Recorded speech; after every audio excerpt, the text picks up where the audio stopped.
ਬਿਸਮਿਲ੍ਲਾਹਿਰਰਹਿਮਾਨਿਰਰਹੀਮ ਤੇ अस्सलाम वालेकुम ਸੱਜਣੋ, ਮਿੱਤਰੋ, ਭੈਣੋ, ਭਰਾਓ, ਮਾਓ ਤੇ ਬਜ਼ੁਰਗੋ, ਜੀ ਆਇਆਂ ਨੂੰ। ਅੱਜ ਅਸੀਂ ਸੋਚਿਆ ਕਿ ਅੱਜ ਦਾ ਇਹ ਜਿਹੜਾ ਪੰਜਾਬੀ ਵੀਲੌਗ ਹੈ, ਇਹ ਕਿਉਂ ਨਾ ਤੁਹਾਡੇ ਨਾਲ ਲਾਈਵ ਕੀਤਾ ਜਾਵੇ, ਤਾਂ ਕਿ ਤੁਹਾਡੇ ਸਵਾਲ ਵੀ ਲੈ ਲਏ ਜਾਣ ਤੇ ਨਾਲ ਨਾਲ ਤੁਹਾਡੇ ਨਾਲ ਗੱਲਬਾਤ ਵੀ ਕਰ ਲਈ ਜਾਵੇ।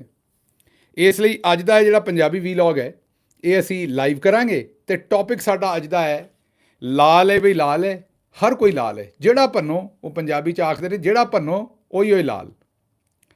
ਪਹਿਲਾਂ ਮੈਂ ਤੁਹਾਡੇ ਸਾਹਮਣੇ ਆਪਣੀ ਗੱਲ ਰੱਖਾਂਗਾ ਔਰ ਉਸ ਤੋਂ ਬਾਅਦ ਤੁਹਾਡੇ ਕੁਝ ਸਵਾਲ ਲਵਾਂਗਾ ਤੇ ਉਹਨਾਂ ਦੇ ਜਵਾਬ ਦਿਆਂਗਾ। ਮਕਸਦ ਤੁਹਾਡੇ ਨਾਲ ਇਹ ਲਾਈਵ ਕਰਨ ਦਾ ਮਕਸਦ ਇਹ ਸੀ ਕਿ ਥੋੜ੍ਹੀ ਜਿਹੀ ਤੁਹਾਡੇ ਨਾਲ ਲਾਈਵ ਗੱਲਬਾਤ ਵੀ ਹੋ ਜਾਏ ਤੇ ਨਾਲ ਤੁਹਾਡੇ ਸਵਾਲ ਵੀ ਲੈ ਲਈਏ ਤੇ ਜ਼ਰਾ ਇਹ ਟੈਸਟ ਵੀ ਕਰ ਲਈਏ ਕਿ ਪੰਜਾਬੀ ਦਾ ਅਗਰ ਲਾਈਵ ਕਰੀਏ ਤੇ ਉਹਦਾ ਕੀ ਰਿਸਪੌਂਸ ਹੈ ਤੇ ਲੋਕੀ ਕਿਹੋ ਜਿਹੇ ਸਵਾਲ ਪੁੱਛਦੇ ਨੇ ਤੇ ਕਿਹੋ ਜਿਹੀ ਗੱਲਬਾਤ ਹੁੰਦੀ ਹੈ।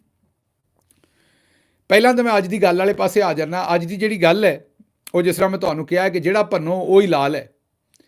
ਅੱਜ ਦੀ ਗੱਲ ਹੈ ਕਿ ਸ਼ਰੀਫ ਟੱਬਰ ਤੇ ਜ਼ਰਦਾਰੀ ਟੱਬਰ ਦੇ ਦਰਮਿਆਨ 'ਚ ਬਹੁਤ ਹੀ ਸਖਤ ਮੁਕਾਬਲਾ ਹੈ ਤੇ ਉਹ ਜਿਹੜਾ ਸਖਤ ਮੁਕਾਬਲਾ ਹੈ ਉਹ ਤੁਸੀਂ ਆਪੇ ਵੇਖ ਸਕਦੇ ਹੋ ਕਿ ਕੀ ਉਹਦੇ 'ਚ ਉਹ ਸਖਤ ਮੁਕਾਬਲਾ ਹੈ ਕੀ ਹੈ। ਔਰ ਉਸ ਸਖਤ ਮੁਕਾਬਲੇ ਦਾ ਜਿਹੜਾ ਸਾਰੇ ਦਾ ਸਾਰਾ ਇਸ ਵੇਲੇ ਮਾਮਲਾ ਚੱਲ ਰਿਹਾ ਹੈ, ਉਹ ਇਹ ਅਸੀਂ ਤੁਹਾਨੂੰ ਦੱਸਣਾ ਇਸ ਤੋਂ ਸ਼ੁਰੂ ਕੀਤਾ ਹੈ ਕਿ NA 202 ਉੱਥੋਂ ਜ਼ਰਦਾਰੀ ਸਾਹਿਬ ਮੁੰਤਖਬ ਹੋਏ ਸਨ, ਆਪਣਾ MNA, ਉਹ ਸਦਰ ਬਣ ਗਏ। ਫਾਰਮ 47 ਤੇ 45 ਵਾਲਾ ਜਿਹੜਾ ਰੌਲਾ, ਉਹਦੇ ਵਿੱਚ ਤੁਹਾਨੂੰ ਪਤਾ ਹੈ ਕਿ ਜ਼ਰਦਾਰੀ ਸਾਹਿਬ ਦੀ ਜਿਹੜੀ ਚੌਧਰੀ ਨਿਜ਼ਾਮਦੀਨ ਦੇ ਨਾਲ ਡੀਲ ਹੋਈ ਸੀ, ਉਹਦੇ 'ਚ ਉਹਨਾਂ ਸਦਰ ਬਣਨਾ ਸੀ ਤੇ ਉਹ ਜਿਹੜਾ ਛੋਟਾ ਚੇਤਨ ਨੇ, ਮਤਲਬ ਕਿ ਸ਼ਹਿਬਾਜ਼ ਸ਼ਰੀਫ ਸਾਹਿਬ, ਉਹਨਾਂ ਨੂੰ ਵਜ਼ੀਰ ਆਲਾ ਬਣਾਉਣਾ ਸੀ। ਬਹਰਹਾਲ ਜ਼ਰਦਾਰੀ ਸਾਹਿਬ ਸਦਰ ਬਣ ਗਏ। NA 202 ਜਿਹੜੀ ਉਹ ਖਾਲੀ ਹੋ ਗਈ। ਹੁਣ NA ਜਿਸ ਵੇਲੇ 202 ਖਾਲੀ ਹੋ ਗਈ ਤੇ ਜ਼ਰਦਾਰੀ ਸਾਹਿਬ, ਇਹਨਾਂ ਪਾਰਟੀਆਂ ਦੇ ਵਿੱਚ ਕੋਈ ਇਹੋ ਜਿਹੀ ਜਮਹੂਰੀਅਤ ਹੈ ਨਹੀਂ ਕਿ ਕਿਸੇ ਕਾਰਕੁਨ ਦੀ ਵਾਰੀ ਆ ਜਾਏ, ਕਿਸੇ ਮਾੜੇ ਬੰਦੇ ਦੀ ਵਾਰੀ ਲੈ ਆਉਣ, ਚਲੋ ਉਹ ਵੀ MNA ਬਣ ਜਾਏ, ਕਿਸੇ ਕਾਰਕੁਨ ਨੂੰ ਵੀ ਕੋਈ ਸੀਟ ਦੇ ਦੇਣ। ਉਹ ਜ਼ਾਹਿਰ ਹੈ ਘਰ ਦੇ ਵਿੱਚ ਹੀ ਉਹ ਸਾਰੀ ਪੋਜੀਸ਼ਨ ਦੇਣੀ ਸੀ। ਉਹਨਾਂ ਨੇ ਆਖਿਆ ਕਿ ਮੇਰੀ ਆਪਣੀ ਰਾਜਕੁਮਾਰੀ, ਮੇਰੀ ਆਪਣੀ ਧੀ ਆਸਫਾ ਜ਼ਰਦਾਰੀ ਸਾਹਿਬਾ ਜਿਹੜੀਆਂ ਨੇ ਉਹ NA 202 ਤੋਂ ਇਲੈਕਸ਼ਨ ਲੜਨਗੀਆਂ। ਲੇਕਿਨ ਇਲੈਕਸ਼ਨ ਲੜਨ ਦੀ ਜਿਹੜੀ ਖੁਆਇਸ਼ ਦਾ ਇਜ਼ਹਾਰ ਉਹਨਾਂ ਨੇ ਕੀਤਾ ਉਹ ਬੜਾ ਹੀ ਸ਼ਾਨਦਾਰ ਸੀ। ਖੁਆਇਸ਼ ਦਾ ਇਜ਼ਹਾਰ ਇਹ ਕੀਤਾ ਕਿ ਉਹ ਉੱਥੋਂ ਬਗੈਰ ਕਿਸੇ ਮੁਕਾਬਲੇ ਤੋਂ ਜਿੱਤਣ ਤੇ ਫਿਰ ਗੱਲ ਹੈ। ਹਾਂਜੀ, ਉਹਨਾਂ ਆਖਿਆ ਕਿ ਬਿਲਾ ਮੁਕਾਬਲੇ ਤੋਂ ਜਿੱਤਣਾ ਹੈ, ਗੱਲ ਤਦ ਹੈ। NA 202 ਤੋਂ ਸਾਹਿਬਜ਼ਾਦੀ ਆਸਫਾ ਜ਼ਰਦਾਰੀ ਸਾਹਿਬਾ ਬਿਲਾ ਮੁਕਾਬਲਾ ਤਦ ਹੀ ਮੁੰਤਖਬ ਹੋ ਸਕਦੀਆਂ ਸਨ ਜੇ ਉਹਨਾਂ ਦੇ ਸਾਹਮਣੇ ਕੋਈ ਉਮੀਦਵਾਰ ਹੀ ਨਾ ਹੋਵੇ। ਹੁਣ ਤੁਸੀਂ ਸੋਚਦੇ ਹੋਵੋਗੇ ਵੀ ਇਹ ਕਿਸ ਤਰ੍ਹਾਂ ਹੋ ਸਕਦਾ। ਉੱਥੇ ਜ਼ਾਹਿਰ ਹੈ ਉੱਥੇ ਪਾਕਿਸਤਾਨ ਤਹਿਰੀਕ-ਏ ਇਨਸਾਫ ਵੀ ਇਲੈਕਸ਼ਨ ਲੜਨਾ ਚਾਹੁੰਦੀ ਹੋਏਗੀ। ਉੱਥੇ ਜਿਹੜੀਆਂ ਦੂਜੀਆਂ ਜਮਾਤਾਂ ਨੇ ਉਹ ਆਪਣੇ ਆਪਣੇ ਉਮੀਦਵਾਰ ਫੀਲਡ ਕਰਨਾ ਚਾਹਣਗੀਆਂ ਤੇ ਇਹ ਕਿਸ ਤਰ੍ਹਾਂ ਹੋ ਜਾਏਗਾ ਕਿ ਉਹ ਉੱਥੋਂ ਬਿਲਾ ਮੁਕਾਬਲਾ ਜਿੱਤ ਜਾਣ। ਅਗਲਾ ਆਖਿਆ ਜੀ ਇਹ ਅਸੀਂ ਕਰਨਾ ਹੈ ਔਰ ਸਾਡੇ ਕੋਲ ਪੁਰਾਣਾ ਤਜਰਬਾ ਹੈ, ਔਰ ਪੁਰਾਣਾ ਤਜਰਬਾ ਵੀ ਅੱਜ ਦਾ ਨਹੀਂ, 1977 ਦਾ ਤਜਰਬਾ ਹੈ। ਹੁਣ ਤੁਸੀਂ ਪੁੱਛਦੇ ਹੋਵੋਗੇ 1977 ਦਾ ਤਜਰਬਾ ਕਿਹੜਾ ਹੈ, ਉਹ ਤੁਹਾਨੂੰ ਮੈਂ ਦੱਸਣਾ। ਲੇਕਿਨ ਪਹਿਲਾਂ ਮੈਂ ਤੁਹਾਨੂੰ ਦੱਸਾਂ ਕਿ ਇਸ ਵਾਰੀ ਉਹਨਾਂ ਕੀ ਕੀਤਾ ਹੈ। ਉਹਨਾਂ ਕੀਤਾ ਇਹ ਕਿ ਉੱਥੇ ਜਿੰਨੇ ਵੀ ਉਮੀਦਵਾਰ ਸਨ ਨਾ ਡਿਫਰੈਂਟ ਪਾਰਟੀਆਂ ਦੇ, ਉਹਨਾਂ ਸਾਰਿਆਂ ਨੂੰ ਪਹਿਲਾਂ ਤਾਂ ਉਹਨਾਂ ਦੇ ਕਾਗਜ਼ਾਤ ਤੇ ਨਾਮਜ਼ਦਗੀ ਚੈਲੰਜ ਕਰਾ ਕੇ ਤੇ ਜਿਹੜੇ ਉੱਥੇ RO ਸਾਹਿਬ ਸਨ ਉਹਨਾਂ ਕੋਲ ਰਿਜੈਕਟ ਕਰਾ ਦਿੱਤੇ। ਜ਼ਾਹਿਰ ਨਾਲ ਚੌਧਰੀ ਨਿਜ਼ਾਮਦੀਨ ਰਲਿਆ ਸੀ ਤੇ ਉਹਨਾਂ ਨੇ ਜਿਹੜਾ ਬੰਦਾ ਕਾਗਜ਼ ਜਮ੍ਹਾਂ ਕਰਾਉਂਦਾ ਗਿਆ ਉਹਨੂੰ ਉਹਨਾਂ ਕਾਗਜ਼ ਰਿਜੈਕਟ ਕਰਕੇ ਤੇ ਘਰ ਘੱਲ ਦੇ ਗਏ। ਉਹਨਾਂ ਕਿਹਾ ਜੀ ਕੰਮ ਹੀ ਮੁਕਾਓ, ਇਹ ਜਿਹੜਾ ਹੈ ਨਾ ਰਵੇ ਬਾਂਸ ਤੇ ਨਾ ਵੱਜੇ ਬਾਂਸਰੀ। ਉਹਨਾਂ ਕਿਹਾ ਇੱਥੇ ਕੋਈ ਉਮੀਦਵਾਰ ਹੋਏਗਾ ਤੇ ਸਾਹਮਣੇ ਇਲੈਕਸ਼ਨ ਲੜੇਗਾ ਨਾ। ਉਹ ਜਿਹੜੇ ਨੇ ਆ ਕੇ ਉੱਥੇ ਕਾਗਜ਼ਾਤ ਤੇ ਨਾਮਜ਼ਦਗੀ ਜਮ੍ਹਾਂ ਕਰਾਏ, ਕਿਸੇ ਤੇ ਕੋਈ ਇਤਰਾਜ਼, ਕਿਸੇ ਨੂੰ ਆਖਿਆ ਤੇਰਾ ਨੱਕ ਵਿੰਗਾ ਹੈ ਤੇ ਕਿਸੇ ਨੂੰ ਆਖਿਆ ਨੱਕ ਵਗਦਾ ਹੈ, ਕਿਸੇ ਨੂੰ ਆਖਿਆ ਕੱਦ ਨਿੱਕਾ ਹੈ ਤੇ ਕਿਸੇ ਨੂੰ ਆਖਿਆ ਕੱਦ ਵੱਡਾ ਹੈ। ਉਹਨਾਂ ਸਾਰਿਆਂ ਦੇ ਕਾਗਜ਼ਾਤ ਤੇ ਨਾਮਜ਼ਦਗੀ ਫਾਰਿਗ ਕਰ ਦਿੱਤੇ। ਉਸ ਤੋਂ ਬਾਅਦ ਕੀ ਹੋਇਆ? ਉਸ ਤੋਂ ਬਾਅਦ ਜਿਹੜਾ ਅਗਲਾ ਕੰਮ ਉਹਨਾਂ ਕੀਤਾ ਉਹ ਇਹ ਕੀਤਾ ਕਿ ਜਿਹੜਾ ਪਾਕਿਸਤਾਨ ਤਹਿਰੀਕ-ਏ ਇਨਸਾਫ ਦਾ ਉੱਥੇ ਬੰਦਾ ਸੀ, ਉਹਦੇ ਵੀ ਕਾਗਜ਼ਾਤ ਤੇ ਨਾਮਜ਼ਦਗੀ ਜਿਸ ਵੇਲੇ ਖਾਰਿਜ ਕੀਤੇ ਤੇ ਉਹਨੇ ਜਾ ਕੇ ਟ੍ਰਿਬਿਊਨਲ ਦੇ ਵਿੱਚ ਰਿਟ ਕਰ ਦਿੱਤੀ। ਉਹ ਰਿਟ ਕਰਨ ਨਾਲ ਜ਼ਾਹਿਰ ਹੈ ਉਹਨੂੰ ਇਜਾਜ਼ਤ ਲੱਭ ਜਾਣੀ ਸੀ। ਉਹ ਟ੍ਰਿਬਿਊਨਲ ਤੇ ਆਪਣੀ ਤਾਰੀਖ ਭੁਗਤਣ ਗਿਆ ਤੇ ਅਗਲਿਆਂ ਨੇ ਉਹਨਾਂ ਨੂੰ ਕਿਹਾ ਚੁੱਕ ਲਓ। ਅੱਜ ਕੱਲ੍ਹ ਸਾਡਾ ਕੌਮੀ ਨਾਰਾ ਜਿਹੜਾ ਨਾ ਚੁੱਕ ਲਓ ਹੋਣਾ ਚਾਹੀਦਾ ਹੈ। ਬਲਕਿ ਮੈਂ ਤਾਂ ਕਹਿੰਦਾ ਇਸ ਵੀਲਾਗ ਦਾ ਵੀ ਟਾਈਟਲ ਜਿਹੜਾ ਚੁੱਕ ਲਓ ਹੀ ਹੋਣਾ ਚਾਹੀਦਾ, ਕਿਉਂਕਿ ਹਰ ਪਾਸੇ ਚੁੱਕੀ ਆਉਂਦੇ ਨੇ ਕੰਮ ਨੂੰ। ਇਹ ਕਿਸ ਦਿਨ ਮੇਰਾ ਖਿਆਲ ਇੱਥੇ ਪੂਰਾ ਵੀਲੌਗ ਕਰਾਂਗੇ ਵੀ ਇੱਕ ਪਾਸੇ ਜਿਹੜੇ ਮੁਹੱਬੇ ਵਤਨ ਲੋਕੀ ਨੇ ਉਹਨਾਂ ਨੂੰ ਚੁੱਕੀ ਆਉਂਦੇ ਨੇ, ਜਿਹੜਾ ਜਿੱਥੇ ਲੱਭਦਾ ਉਹਨੂੰ ਆਉਂਦੇ ਨੇ ਚੁੱਕ ਲਓ। ਇੱਕ ਗਾਣਾ ਵੀ ਸੀ ਪੰਜਾਬੀ, ਉਹ ਮੇਰਾ ਖਿਆਲ ਉਹ ਤਾਂ ਗਾਣਾ ਡਿਫਰੈਂਟ ਸੀ। ਉਹ ਤਾਂ ਆਉਂਦੇ ਸਨ ਚੁੱਕ ਲਓ ਦਨਾਲੀਆਂ ਰਫਲਾਂ ਵੀ ਕਬਜ਼ਾ ਲੈਣਾ ਹੈ, ਚੇਤੇ ਹੋਏਗਾ ਤੁਹਾਨੂੰ। ਪਰ ਇੱਥੇ ਤਾਂ ਜਿਹੜਾ ਵੀ ਮੁਹੱਬੇ ਵਤਨ ਹੈ ਕੋਈ ਕੰਮ ਦੀ ਗੱਲ ਕਰਦਾ ਹੈ, ਕੋਈ ਟਵੀਟ ਕਰ ਪੈਂਦਾ, ਕੋਈ ਬਿਆਨ ਕਰ ਦੇ ਪੈਂਦਾ, ਚੌਧਰੀ ਨਿਜ਼ਾਮਦੀਨ ਆਉਂਦਾ ਚੁੱਕ ਲਓ, ਕੌਮੀ ਨਾਰਾ ਬਣ ਗਿਆ ਹੋਇਆ ਚੁੱਕ ਲਓ। ਤੇ ਦੂਜੇ ਪਾਸੇ ਵੀ ਕੌਮੀ ਨਾਰਾ ਚੁੱਕ ਲਓ। ਜਿਹੋ ਜਿਹੇ ਆਪਣੇ ਸ਼ਹਿਬਾਜ਼ ਸ਼ਰੀਫ ਸਾਹਿਬ ਵਰਗੇ ਬੰਦਿਆਂ ਨੂੰ ਪਤਾ ਲੱਗ ਗਿਆ ਵੀ ਭਾਈ ਚੁੱਕੇ ਜਾਣਾ, ਇਹਦੇ ਨਾਲੋਂ ਬਿਹਤਰ ਹੈ ਚੁੱਕ ਲਓ, ਸਮਝ ਗਏ ਹੋ ਨਾ। ਉਹਨਾਂ ਨੂੰ ਇਹ ਪਤਾ ਲੱਗ ਗਿਆ ਕਿ ਚੁੱਕੇ ਜਾਣਾ, ਜੇ ਸਹੀ ਗੱਲ ਕੀਤੀ ਤੇ ਚੁੱਕੇ ਜਾਣਾ, ਇਸ ਲਈ ਤੇਲ ਦੀ ਸ਼ੀਸ਼ੀ ਹੱਥ 'ਚ ਫੜੋ ਤੇ ਚੁੱਕ ਲਓ, ਮਤਲਬ ਕਿ ਚੁੱਕੀ ਜਾਓ, ਜਾਂ ਚੁੱਕੇ ਜਾਓ ਤੇ ਜਾਂ ਚੁੱਕੀ ਜਾਓ। ਤੇ ਇਹ ਮੇਰਾ ਖਿਆਲ ਹੈ ਕਿ ਕਿਸ ਦਿਨ ਇਸ 'ਤੇ ਪੂਰਾ ਵੀਲੌਗ ਕਰਾਂਗੇ ਵੀ ਚੁੱਕੀ ਜਾਓ ਤੇ ਚੁੱਕੇ ਜਾਓ, ਇਹਨਾਂ 'ਚ ਫਰਕ ਕੀ ਹੈ, ਤੇ ਇੱਜ਼ਤ ਲੌਂਗ ਰਨ ਕਿਹਦੀ ਹੈ ਤੇ ਸ਼ਾਰਟ ਰਨ ਕਿਹਦੀ ਹੈ। ਬਹਰਹਾਲ ਸ਼ਾਰਟ ਰਨ 'ਚ ਤੇ ਜਿਹੜੇ ਚੁੱਕੀ ਜਾਣ ਵਾਲੇ ਨੇ, ਉਹ ਜਿਹੜੇ ਚੁੱਕ ਰਹੇ ਨੇ, ਉਹਨਾਂ ਨੂੰ ਹੀ ਫਾਇਦਾ ਹੈ, ਤੇ ਜਿਹੜੇ ਵਿਚਾਰੇ ਚਕੀ ਰਹੇ ਨੇ ਉਹਨਾਂ ਦਾ ਨੁਕਸਾਨ ਹੈ। ਬਹਰਹਾਲ ਇੱਥੇ ਉਹਨਾਂ ਫੈਸਲਾ ਕੀਤਾ, ਇਹ NA 202 ਕਹਿ ਦਿੱਤਾ, ਮੈਂ ਮਾਜ਼ਰਤ ਦੇ ਨਾਲ NA 207 ਹੈ ਹਲਕੇ ਦਾ ਨੰਬਰ। ਉਹਨਾਂ ਸਾਹਿਬਜ਼ਾਦੀ ਸਾਹਿਬਾ ਦੇ ਆਖਰ ਜਿਸ ਵੇਲੇ ਪਾਕਿਸਤਾਨ ਤਹਿਰੀਕ ਇਨਸਾਫ ਦਾ ਮੈਂਬਰ ਆਇਆ ਤੇ ਉਹਨਾਂ ਨੇ ਉਹਨੂੰ ਚੁੱਕ ਲਿਆ। ਹਾਂਜੀ, ਤਹਿਰੀਕ ਇਨਸਾਫ ਦੇ ਕਾਰਕੁਨ ਨੂੰ ਹੀ ਚੁੱਕ ਲਿਆ, ਜਿਹੜਾ ਉੱਥੋਂ ਇਲੈਕਸ਼ਨ ਲੜਨਾ ਚਾਹੁੰਦਾ ਸੀ, ਉਹਨੂੰ ਅਗਵਾ ਕਰ ਲਿਆ। ਜਿਸ ਵੇਲੇ ਉਹਨੂੰ ਅਗਵਾ ਕਰ ਲਿਆ, ਸਾਹਮਣੇ ਕੋਈ ਮੁਕਾਬਲੇ 'ਚ ਰਿਹਾ ਹੀ ਕੋਈ ਨਾ ਬੰਦਾ, ਤੇ ਰਾਜਕੁਮਾਰੀ ਸਾਹਿਬ ਬਿਲਾ ਮੁਕਾਬਲਾ ਮੁੰਤਖਬ ਹੋ ਗਏ।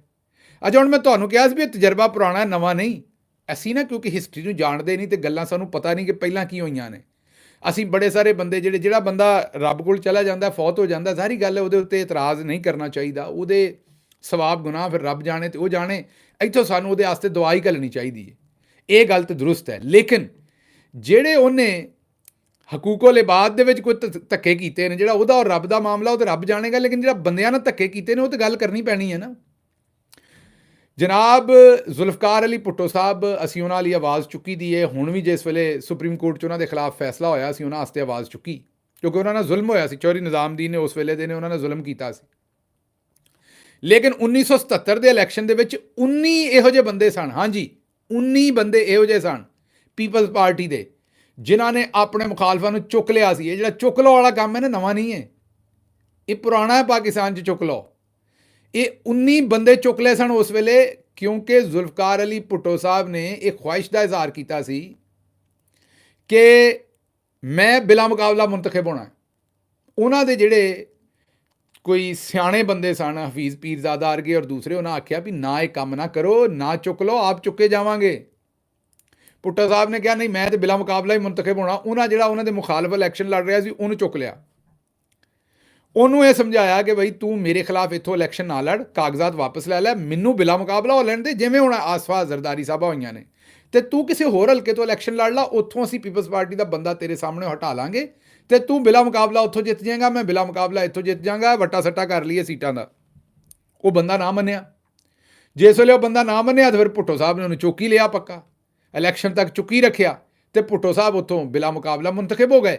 ਜਿਸ ਵੇਲੇ ਭੁੱਟੋ ਸਾਹਿਬ ਨੇ ਕੰਮ ਸ਼ੁਰੂ ਕੀਤਾ ਤੇ ਉਹਨਾਂ ਦੇ ਜਿਹੜੇ ਦੂਜੇ ਬੰਦੇ ਸਨ ਨਾ, ਤਕਰੀਬਨ 19 ਦੇ ਕਰੀਬ, ਉਹਨਾਂ ਕਿਹਾ ਜੀ ਅਸੀਂ ਵੀ ਇਹੀ ਕੰਮ ਕਰਨਾ ਹੈ, ਅਸੀਂ ਇਹ ਕੰਮ ਕਿਉਂ ਨਾ ਕਰੀਏ। ਉਹਨਾਂ 19 ਨਸ਼ਿਸਤਾਂ ਤੇ ਕੋਈ ਜਤੋਈ ਸਨ ਤੇ ਕੋਈ ਚਾਂਡੀਓ ਸਨ, ਉਹਨਾਂ ਸਾਰਿਆਂ ਨੇ ਚੁੱਕ ਲਏ ਬੰਦੇ। ਉਹਨਾਂ ਜਿਹੜਾ ਉਹਨਾਂ ਦੇ ਮੁਕਾਬਲੇ ਤੇ ਸੀ ਨਾ, ਉਹਨਾਂ ਚੁੱਕ ਲਿਆ। ਜਿੰਨੇ ਵਜ਼ੀਰ ਆਲਾ ਦੇ ਕੈਂਡੀਡੇਟ ਸਨ ਨਾ ਭੁੱਟੋ ਸਾਹਿਬ ਦੀ ਪਾਰਟੀ ਦੇ, ਉਹ ਸਾਰੇ ਬਿਲਾ ਮੁਕਾਬਲਾ ਜਿੱਤ ਕੇ 1977 'ਚ ਆਏ। ਇਹੋ ਜਿਹਾ ਧੱਕਾ ਉਹਨਾਂ ਨੇ ਵੀ ਕੀਤਾ ਸੀ, ਤੇ ਇਹ ਕੋਈ ਨਵਾਂ ਕੰਮ ਨਹੀਂ ਹੈ, ਇਹ ਪੁਰਾਣੀ ਸਾਇੰਸ ਹੈ ਇਹਨਾਂ ਦੇ ਕੋਲ, ਪੀਪਲਜ਼ ਪਾਰਟੀ ਵਾਲੇ ਸਾਡੇ ਦੋਸਤਾਂ ਕੋਲ। 1977 'ਚ ਵੀ ਇਹਨਾਂ ਨੇ ਧੱਕਾ ਕੀਤਾ ਸੀ ਆਪਣੇ ਮੁਖਾਲਫਾਂ ਨਾਲ, ਜਿਹੜਾ ਹੁਣ ਇਹਨਾਂ ਨੇ ਦੋਹਰੇ ਕੀਤਾ ਹੈ ਆਸਫਾ ਜ਼ਰਦਾਰੀ ਸਾਹਿਬਾਂ ਨੂੰ ਜਿਤਾਉਣ ਵਾਸਤੇ, ਔਰ ਉੱਥੋਂ ਜਿਤਾ ਲਿਆ ਹੈ। ਤੇ ਤੁਸੀਂ ਜਦੋਂ ਆਂਦੇ ਹੋ ਕਿ ਤਾਲੀਮ ਜਾਂ ਐਕਸਪੋਜ਼ਰ ਜਿਹੜਾ ਬੰਦੇ ਨੂੰ ਬਦਲ ਦਿੰਦੀ ਹੈ, ਤੇ ਹੁਣ ਤੁਸੀਂ ਦੇਖੋ ਕਿ ਆਸਫਾ ਜ਼ਰਦਾਰੀ ਸਾਹਿਬਾ ਹੋਣ ਜਾਂ ਬਿਲਾਵਲ ਜ਼ਰਦਾਰੀ ਸਾਹਿਬ ਹੋਣ, ਇਹ ਸਾਰੇ ਚੰਗੀਆਂ ਥਾਵਾਂ ਤੋਂ ਪੜ੍ਹੇ ਨੇ, ਪਰ ਵੇਖ ਲਓ ਦਿਮਾਗ ਉਹੀ ਹੈ, ਜ਼ਰਦਾਰੀ ਸਾਹਿਬ ਵਾਲਾ ਹੀ ਹੈ। ਇਹ ਜਿਹੜਾ ਫਿਊਡਲਿਜ਼ਮ ਹੈ ਨਾ, ਇਹ ਵਡੇਰਾਪਨ ਜਿਹੜਾ ਹੈ, ਇਹ ਤਾਲੀਮ ਨਾਲ ਨਹੀਂ ਜਾਂਦਾ ਕਿ ਕਿੱਥੋਂ ਬੰਦਾ ਪੜ੍ਹਿਆ, ਉਹ ਕੰਮ ਉੱਥੇ ਹੀ ਰਹਿੰਦਾ ਹੈ। ਜਦੋਂ ਮੌਕਾ ਮਿਲਦਾ ਉਹੀ ਕੰਮ ਪਾਉਂਦੇ ਨੇ। ਮਾੜਾ ਬੰਦਾ ਜਿਹੜਾ, ਉਹਦੇ ਬਾਰੇ ਇਹੀ ਆਉਂਦੇ ਨੇ ਵੀ ਚੁੱਕ ਲਓ ਇਹਨੂੰ।